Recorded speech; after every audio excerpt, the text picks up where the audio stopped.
Salut tout le monde, je vous retrouve cet après-midi pour qu'on fasse un petit peu le débrief d'À travers la Flandre qui s'est couru tout à l'heure. Alors avant de revenir sur cette dernière ligne droite qui va faire couler beaucoup d'encre à 4 jours du Tour des Flandres maintenant, je vais essayer de rester concentré et de rester sur le plan que je m'étais fixé avant. On va commencer par le petit profil que je vais vous montrer. À travers la Flandre, c'est pas hyper compliqué, c'est une belle classique flandrienne malgré tout, 184 km, il y a quelques monts pavés. Ça ressemble un petit peu au Tour des Flandres, c'est vrai, mais si on doit faire le parallèle avec le Tour des Flandres, je pense que le GPE3 se rapproche plus d'un Tour des Flandres qu'à travers la Flandre. Maintenant, au vu de son positionnement dans le calendrier, à travers la Flandre, c'est vraiment la course de préparation ultime pour le Tour des Flandres. On est à 4 jours du deuxième monument de la saison, et bien souvent, ceux qui vont marcher sur À travers la Flandre vont marcher dimanche sur le Tour des Flandres.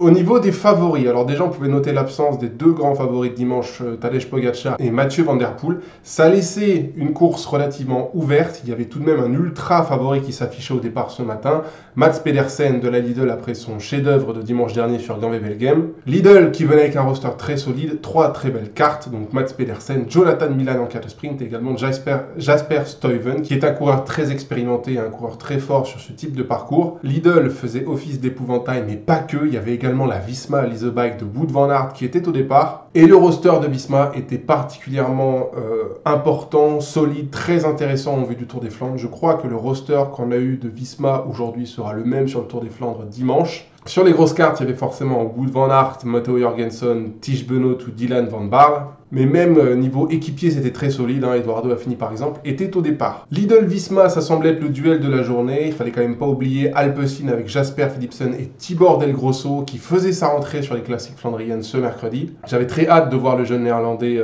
sur les pavés. Et puis côté outsider, on pouvait citer Stefan Kung pour la Groupama, Joshua Tarling pour Ineos, Binyan Girmay pour Intermarché, Matej Mohoric pour Bahreïn, ou encore Tim Merlier pour Soudal, etc., etc. Donc dans l'ensemble, un très très beau plateau.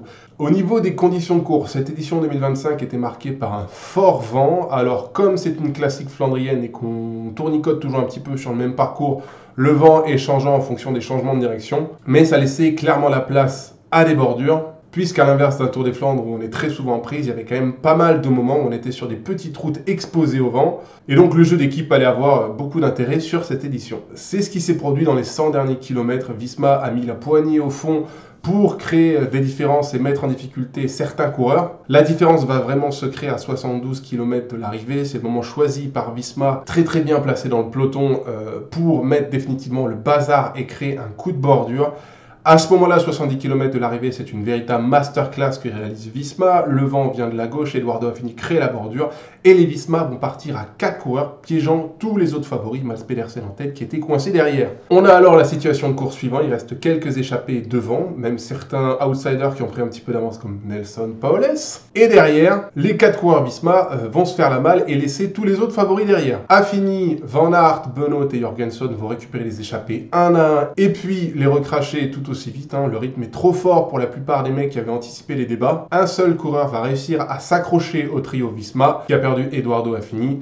Tiesj Benoot, Matteo Jorgensen et Wout van Aert sont accompagnés de Nelson Paules. Dans les 50 derniers kilomètres, l'objectif est de savoir si le peloton favori va pouvoir revenir sur le trio Visma plus Paules devant. L'écart va aussi entre 30 secondes et 1 minute, mais dans les 30 derniers kilomètres, on voit bien que derrière la chasse est très brouillonne, qu'il n'y a pas une équipe en particulièrement qui est en mesure de faire la chasse. Ça n'est absolument pas organisé. Tout le monde va mettre son petit coup de pétard à un moment donné. Stefan Kung, Pedersen, Valentin Madouas. Tout ça, ça désorganise complètement la chasse. Là où devant, les 3 coureurs Visma et Paules collaborent très bien. Et dans les 30 derniers kilomètres, l'écart est stable. Et on ne voit pas comment les 4 coureurs pourraient être rattrapés par les poursuivants. Dans les 20-25 derniers kilomètres, le groupe de compte va quand même exploser. Il y a un groupe de 6 qui va se dégager. Dedans, on y retrouve le favori Mads Pedersen, Stefan Kung, Dries de Bont, Tibor Del Grosso et 2 coureurs loto, Alex Segart et Arjen Levins. Mais ce groupe-là se forme à 20 km de l'arrivée. Il y a désormais un retard de près de 45 secondes sur le trio Visma plus Paules. Donc c'est trop tard. La gagne doit alors se jouer entre Benoot, Jorgensen et Van Aert de Visma et Nelson Paules.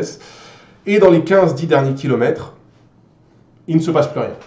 Mais il ne se passe plus rien. Les 3 coureurs Visma n'essaient même pas d'attaquer Powless. On arrive dans les 500 derniers mètres, Matteo Jorgensen emmène Tiesj Benoot qui emmène Wout van Aert, Visma est sûr de sa force, Van Aert ne peut qu'exploser Powless au sprint, et dans les 50 derniers mètres, Van Aert se rassoit et qu'est-ce qui se produit? Nelson Powless passe le Belge et s'impose sur ce Dwars-Dors-Vlaanderen. La clim. La giga clim. What the fuck, Visma, c'est quoi ce bordel? C'est quoi ce bordel? Comment c'est possible que dans les 10-15 derniers kilomètres, alors qu'on est à 3 contre 1, Van Aert, Benoot et Jorgensen contre Powless, comment se peut-il qu'à aucun moment on essaye d'attaquer Powless, ne serait-ce pas forcément pour le distancer avant la ligne, mais créer des cassures, le pousser à prendre un petit peu plus de relais, lui mettre la pression dans la tête, lui mettre la pression dans les jambes, le pousser à faire des efforts là où un Van Aert ou un Jorgensen n'en ferait pas. Bref, tout mettre en œuvre pour que Powless arrive dans les 250 derniers mètres avec un minimum de jambes contre la carte numéro 1 abattue par Visma, à savoir Wout van Aert. Comment c'est possible qu'à aucun moment on ne se soit dit c'est dangereux d'amener Powless comme ça sur un fauteuil dans les 250 derniers mètres. Alors après la course, tout de suite, on a entendu le parallèle avec la même connerie qu'avait fait Quick-Step en 2012 sur le Het Nieuwsblad, anciennement ça devait s'appeler Let Volk, où il y avait Jan Stannard de Sky qui était tout seul contre 3 coureurs Quick-Step. C'était Bonnen et puis je crois Terpstra et Vandenberg, je sais plus son pseudo, mais c'était l'équipier giga grand de la Quick-Step. Et effectivement, Jan Stannard avait tapé les 3 coureurs Quick-Step à la fin. Et on avait eu le classement suivant, Stannard devant Bonnen, Terpstra et Vandenberg, quelque chose comme ça. Sauf que en 2012, je suis désolé, mais Quick-Step, dans les 10 derniers kilomètres, avait mis la pression sur Stannard. Chacun son tour, Bonnen en tête, avait attaqué Stannard. Mais là, sur cette édition 2025 de À travers la Flandre, c'est catastrophique. À aucun moment, on a essayé de créer une différence avec Powless. Il y a juste Benoot qui, à un moment, s'est reculé un petit peu, a laissé Powless dans sa roue, il y a eu une petite cassure de 100 mètres. Jorgensen, Van Aert, ils n'ont pas mis la poignée au fond devant. Hein. Powless, il a fait 5 secondes d'effort pour revenir dans les roues, et c'était réglé. Alors, on peut imaginer que Visma s'est dit, bon, on va redonner confiance à Van Aert, on va lui faire un petit sprint facile contre Powless, il va le gagner, et puis voilà. Mais, enfin, c'est de l'arrogance ou... Enfin, quand on voit la course de Van Aert sur le GPE3 il y a 5 jours maintenant, comment on peut être véritablement convaincu que le Belge va mettre une tempête à Powless au sprint, en sachant que Powless, bon, c'est vrai que sur le papier, Van Aert, par rapport à Powless, c'est censé être bien plus fort. Mais encore une fois, la condition de Van Aert vendredi dernier. Et puis si on se souvient un petit peu de ce qu'a déjà fait Powless, par exemple, sur la Classica San Sebastian devant Matej Moric, il va vite. Donc, c'était peut-être plus intéressant de sécuriser une victoire, quitte à ce que ce ne soit pas avec Van Aert, que de pousser Van Aert à un 1 contre 1 contre Powless, parce que c'est ce qui s'est passé à la fin. Les 250 derniers mètres, c'est plus un 3 contre 1, c'est un 1 contre 1. Quand Visma court comme ça dans les 20 derniers kilomètres, on n'est plus en surnom. On sait que dans les 250 derniers mètres, ça sera un 1 contre 1, Powless-Van Aert. Et qu'est-ce qui se produit en fin de compte? Powless bat Van Aert. Et bien en fait, on a obtenu tout l'inverse de ce qu'on pensait pouvoir faire avec Van Aert, à savoir, on va lui redonner de la confiance, on va le mettre dans de bonnes conditions avant le Tour des Flandres, parce que c'est notre carte numéro 1. Et les gars, là, Van Aert, vous l'avez tué. Mentalement, là, il est KO.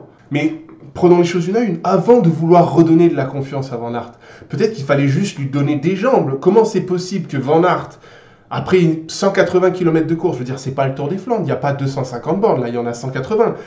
Comment c'est possible qu'il se fasse taper par Powless, tout le respect, Powless, mais au sprint, après 180 km de course? Mais il est cuit, votre bonhomme, là. Qu'est-ce que vous avez fait en stage en altitude, là? C'est pas normal. Au début, je me suis dit, bah, le GPE3, c'est pas très grave. Bon, il redescend de sa montagne. Le phénomène de surcompensation, c'est pas encore fait. C'est logique, tu vois. Mais là, c'est catastrophique. Il est pas dedans dans les jambes. Vous l'avez fusillé mentalement 5 jours avant le Tour des Flandres. 4 jours avant le Tour des Flandres, pardon. Et puis la honte que se tape Visma, mais il suffit de voir la tête de Van Aert qui baisse la tête lorsqu'il voit qu'il n'est pas capable de dépasser Powless. Regardez la tête de Benoot 50 mètres derrière qui se dit mais c'est pas possible, enfin, on est des peintres. Et puis Jorgensen 50 mètres plus loin, c'est la même chose, les Visma se déconfient. En courant comme ça, en voulant absolument donner un sprint à Van Aert, on a éliminé de l'équation Benoot et Jorgensen et c'était un 1 contre 1 dans le final. Et tout logiquement, il y a plus de chances de perdre en 1 contre 1 que de perdre à 3 contre 1. Donc pourquoi ne pas avoir attaqué dans les 15 derniers kilomètres? Je comprends pas. Jorgenson a fait des relais de malade, était vraiment au-dessus du lot aujourd'hui. Je l'ai trouvé supérieur à Benoît, à Paoles et à Van Aert dans les relais. Et ne pas voir Jorgenson et ne pas avoir vu Benoît lever le cul de la selle à un moment donné pour pousser Paoles à faire des efforts, c'est une faute professionnelle. C'est une faute professionnelle. Et je ne sais pas de qui vient cette faute. J'ai beaucoup de mal à concevoir que Van Aert, Jorgenson et Benoît se soient concertés à 3 pour courir de cette façon dans les 10 derniers kilomètres. Pour moi, s'il doit y avoir un responsable, il faudra attendre confirmation, mais ça vient de la voiture. Il y a quelqu'un qui leur a dit les gars, on met tout sur Van Aert, il va claquer Paoles au sprint. Si c'est ça, franchement, le DS, mais c'est lunaire, quoi. C'est de l'arrogance pure et simple. Donc voilà, j'ai pas envie de tirer plus que ça sur l'ambulance. On va quand même garder les points positifs de Visma aujourd'hui. C'est dingue, quand même. C'était parti sur une masterclass à 70 km de l'arrivée. Ils avaient été fabuleux. Eduardo Affini avait fait un boulot magistral pour mettre en difficulté la Lidl et Mats Pedersen en particulier. Ils étaient partis à 3. Jorgenson, Benoît, Van Aert, ils ont été exceptionnels dans les 50 derniers kilomètres. Mais ça gâche tout. Franchement, ces 300 derniers mètres, ça gâche tout. Mais même le sprint, il est pas beau. Jorgenson, il prend le virage à droite, il a vraiment la gueule, il s'écarte tout de suite. Benoît, il fait 50 mètres d'effort, il reste au milieu de la route. Van Aert, vu d'hélicoptère, passe à gauche de Benoît. Bah, Paoles, lui, quand il va passer à droite, il a encore la protection de Benoît parce qu'il est dans le cul de Benoît. Enfin, il n'y a rien qui va. Il n'y a rien qui va dans cette dernière ligne droite. Cette course-là aurait dû lancer un Tour des Flandres et un Paris-Roubaix pour Visma de très bon augure. Et voilà, en 200 mètres, on a tout pété. C'est vraiment pas ouf. C'est vraiment pas ouf. Je suis même pas rassuré par la condition de Van Aert, pour tout vous dire encore une fois. Après 180 km, nous faire le sprint qu'il a fait, normalement, il n'aurait pas dû se rasseoir. Van Aert, plein potentiel, il n'aurait pas dû se rasseoir. Et quand tu sais que dimanche, il y a 70 km en plus qu'aujourd'hui, je ne sais pas quoi vous dire. Je pense que Visma doit changer ses plans. Je pense qu'ils ne doivent plus compter sur une tête en particulier pour s'imposer dimanche, mais encore une fois sur le collectif qui a très bien répondu présent aujourd'hui. Il faudra aller de l'avant, tôt, très tôt, à 120, 180 km de l'arrivée. Clairement, à la pédale, ils ne joueront pas avec Pogacar et Van Der Poel, ça c'est rien de nouveau. Mais en tout cas, aujourd'hui, ça nous l'a confirmé. Van Aert n'est pas dans l'allure, elle ne sera pas dans l'allure dimanche, c'est pas possible. Donc il faut que l'ensemble de l'écurie, qui a un très beau collectif, attaque de très loin et avec toutes les têtes possibles. Il ne faut pas penser Van Aert dimanche pour Visma, il faudra penser la meilleure carte possible dans les 50 derniers kilomètres. Voilà. Allez, avec tout ça, j'ai complètement oublié le classement de cette à travers les Flandres. On va quand même féliciter le vainqueur du jour, qui avait anticipé la bordure des Visma à 100 km de l'arrivée, qui a su s'accrocher, qui derrière nous a fait un sprint qui reste magistral quand même. Donc bravo Nelson Paoles, victoire méritée. Jorgenson, Benoît et Van Aert ont lancé le sprint à la perfection. Encore une très belle classique dans l'escarcelle du coup de Paoles, qui avait déjà remporté la Classica San Sébastien il y a quelques années. Derrière, les Visma nous font 2, 3, 4... C'est pas beau à voir comme ça, mais c'est ainsi. Le groupe de 6 qui était sorti en contre à une vingtaine de kilomètres de l'arrivée, se sont partagés les places entre 5 et 10. Pedersen fait 5 et sera très très fort, je pense, pour dimanche. Il a été très impressionnant aujourd'hui, même s'il a été piégé par la bordure Visma. Tibor Del Grosso fait 6 et ça me fait plaisir de voir ce garçon sur le pavé. Après son très bon tour de Catalogne, j'espère vraiment qu'il sera au départ du Tour des Flandres et de Paris-Roubaix dans les jours à venir. Le top 10 est conclu par Dries de Bond, Arjen Levin, Stefan Kung et Alex Segart. Allez, je vous laisse ici, je vais redescendre en température, je vais un tout petit peu me calmer. Je vous retrouve vendredi ou samedi pour faire l'avant-course du Tour des Flandres, forcément. Dans cette avant-course, on analysera le parcours, on analysera les favoris, on verra quelles seront potentiellement les stratégies d'équipe. Et puis on s'amusera comme d'habitude à un petit prono. Allez, je vous laisse ici, passez une très bonne soirée et à très vite. Allez, ciao, salut!